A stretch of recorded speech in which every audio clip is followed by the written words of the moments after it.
La universidad, los universitarios, silenciados o silenciosos.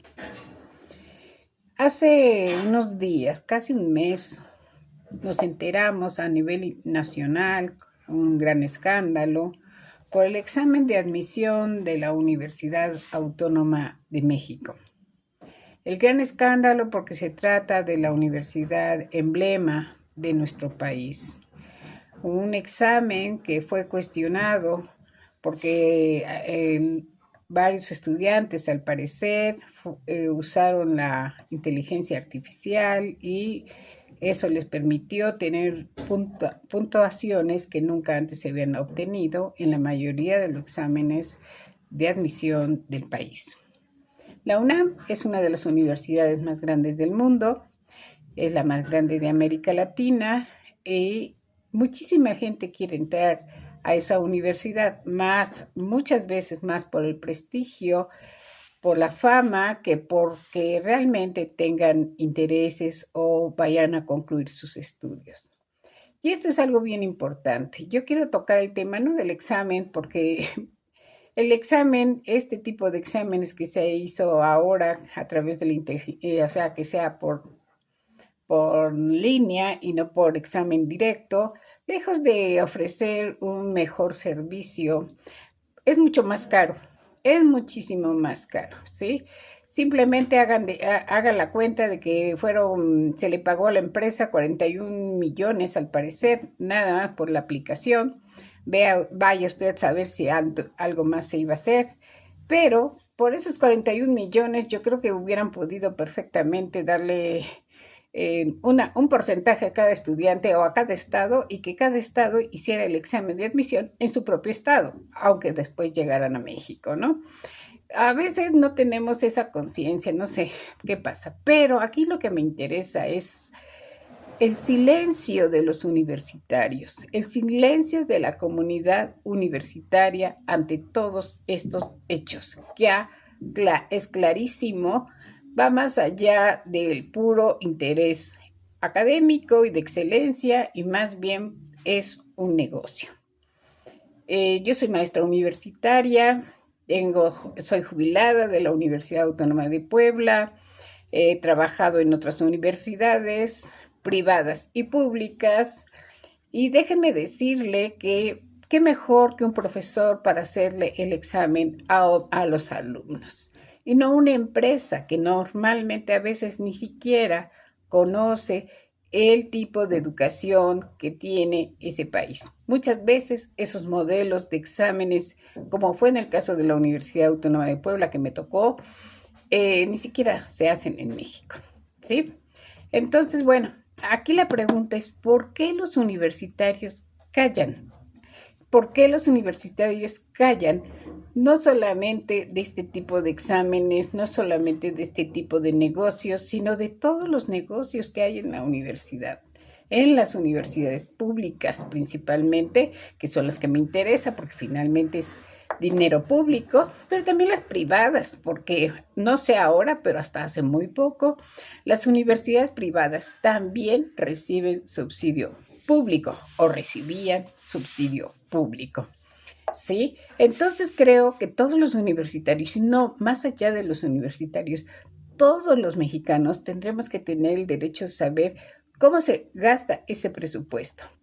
Déjenme decirle que yo como maestra universitaria tuve la suerte de pertenecer a una época en donde, para empezar, por lo menos en mi universidad, teníamos un excelente rector, quizás el mejor rector que ha tenido la universidad, que es el ingeniero Luis Rivera Terrazas, que se preocupó mucho por la formación académica de los profesores, se preocupó mucho por la participación democrática, no solamente de los profesores, sino de los profesores, de los trabajadores y de los alumnos, ¿sí? Nosotros teníamos consejos de gobierno que permitía la participación de los 3 sectores de la universidad. No era una élite la que gobernaba en nuestra universidad. Había un rector, sí, pero ese rector no era autónomo, no podía decidir lo que se le pegara la gana. Hoy sí, hoy pueden hacer camarillas, hoy pueden decidir lo que se les pegue la gana con el silencio cómplice o indiferente del grueso de la población estudiantil, académica y de trabajadores. ¿Cuál es el resultado? ¿Mejores estudiantes? No. Yo tuve como maestra, fíjense, yo estudié letras españolas, ¿sí? Lo que hoy se llama lingüística y literatura hispánica. Bueno, yo estudié eso. Y éramos pocos estudiantes, pero echábamos o teníamos mucha conciencia de nuestra labor académica. Y entonces estudiábamos, ¿sí? Nos preocupábamos por formarnos. No nos comportábamos como niños pequeños que, no, yo nada más puedo en la mañana, yo no puedo el horario de yo no, a mí no me preguntaban qué horario quería, ¿sí? Yo me iba a formar porque de ahí salgo a hacer mi vida profesional. No es un jardín de niños. Y entonces uno debe de exigirle a sus alumnos, uno tiene que exigirle porque finalmente uno los va a dejar después para que se enfrenten a la vida laboral. Yo no los voy a contratar, sus papás tampoco. Luego entonces, ¿cuál es la responsabilidad de una facultad, de una universidad? Prepararlos, pero prepararlos en serio. No prepararlos para que después le den el voto al rector en turno o al director en turno para que siga ahí en el puesto. Si un directivo no sirve, tiene que salir. Tiene que salir. ¿Y eso quién lo debe de exigir? La comunidad académica, la comunidad estudiantil, los padres de familia. No, a mí no me interesa que mis hijos pasen con 10, me interesa que sepan realmente, que sepan a qué se van a enfrentar en la vida profesional. Por eso yo nunca me preocupé y siempre se los dije a mis alumnos, a ver, si ustedes vienen o no vienen, no es mi asunto, porque ustedes son adultos. Ustedes son adultos y yo no los puedo tratar como niños. Ustedes deciden si son buenos o malos profesionales. No lo decido yo porque yo no los voy a contratar. Pero sabemos además, la academia, todos y los trabajadores también, que muchos puestos, muchas cargas académicas no se dan por calidad profesional, se dan por cuatachismos. Se da porque este maestro me conviene y entonces lo voy a impulsar porque él sí me va a apoyar. Yo fui víctima de una universidad que dentro de poco tiempo les voy a contar mi historia real, que hoy por hoy no la puedo contar, pero la voy a contar con pelos y con señales, que no es otra cosa más que lo que se vive muchas veces y han vivido muchos en las universidades. ¿Cómo es posible que un profesor de hora clase tenga un salario menor al de un señor que trabaja en un programa de radio o que simplemente juega fútbol?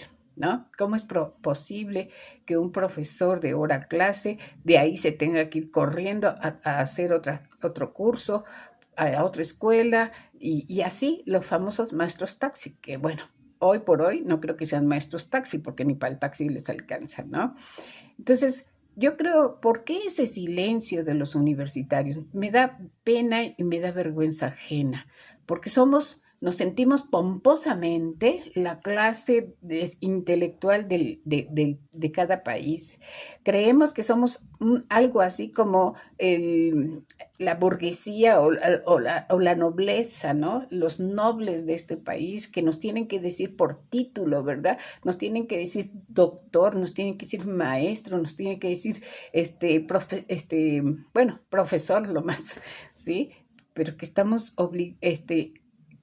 que si no nos dice nuestro cargo, nuestro título, pues no somos, ¿no? Yo no veo que al ingeniero, al albañil le digamos albañil y al barrendero le digamos barrendero. Pero exigimos que nos digan doctor, ingeniero, arquitecto, químico, etcétera, ¿no? Pues esto forma parte de ese bluff en el que vivimos los universitarios. Estamos ajenos totalmente a la vida que le da origen y sentido a una universidad. Estamos más preocupados por juntar puntitos para que nos den becas, porque todo el mundo nos vea, como se dice en el argot mexicano, cacarear el huevo aunque no lo hayamos puesto, ¿no? Y no poner el huevo aunque no los cacaremos. Entonces, para mí es preocupante que un profesor de universidad no tenga este compromiso social, está más preocupado por su bienestar personal. Entonces, ¿de qué servimos las universidades? ¿De qué servimos si no estamos cumpliendo el papel para el cual nos hemos formado o decimos que nosotros nos hemos formado? Se supone que las universidades son la parte intelectual, no para presumir, sino para desarrollar en los demás un pensamiento crítico, un pensamiento analítico, para hacer que nuestros estudiantes realmente cumplan su deber social cuando salgan de una universidad, seas médico, seas ingeniero, seas arquitecto, seas peluquero, seas lo que seas, tienes un compromiso social. Y si nosotros como universitarios simplemente dejamos pasar la corrupción dentro de las universidades, que sabemos cuáles son, y ningún universitario puede decirse que no lo sabe, ¿sí? Desde el mero hecho de simplemente privilegiar a alguien y darle una plaza, aunque no tenga la capacidad ni la calidad académica, en contra de alguien que sí la tiene. Cuando yo trabajé en la universidad, cada puesto que yo tuve en la universidad, que siempre fue académico, fue a través de exámenes por oposición. Y yo nunca tuve miedo a un examen por oposición. Más aún, nuestros exámenes eran con convocatoria internacional. Entonces nosotros nos enfrentábamos a otras personas de nuestra misma área que venían de otros países. Siempre obtuve un buen lugar. ¿Por qué? Porque nuestro rector de entonces se preocupó por generar centros de investigación, por mejorar las bibliotecas. Tal vez no teníamos los salones más bonitos, tal vez nos faltaban sillas, ¿sí? Pero nunca nos faltaron profesores profesores de calidad. Y si no los teníamos, los estudiantes tenemos el derecho de reclamarlos, como lo hicimos y como nos beneficiaron las cosas, ¿sí? Y siempre tuvimos eventos académicos de primer nivel, de nivel internacional. Recuerdo haber estado en un concierto maravilloso con Mikis Theodorakis, ni más ni menos que el autor de Zorba el griego. Para que vean la diferencia. Pero ¿cuál fue la diferencia entre lo que hacíamos entonces, 1973, 1980? Que no nos quedábamos callados y que no teníamos un rector sentadito para lucirse. Teníamos un rector, el doctor, vuelvo a repetir, el ingeniero de altísimo nivel, Luis Rivera Terrazas, no nada más por su nivel académico, sino por su conciencia social que llevó a nuestra universidad, que se definía entonces como una universidad democrática, crítica y popular.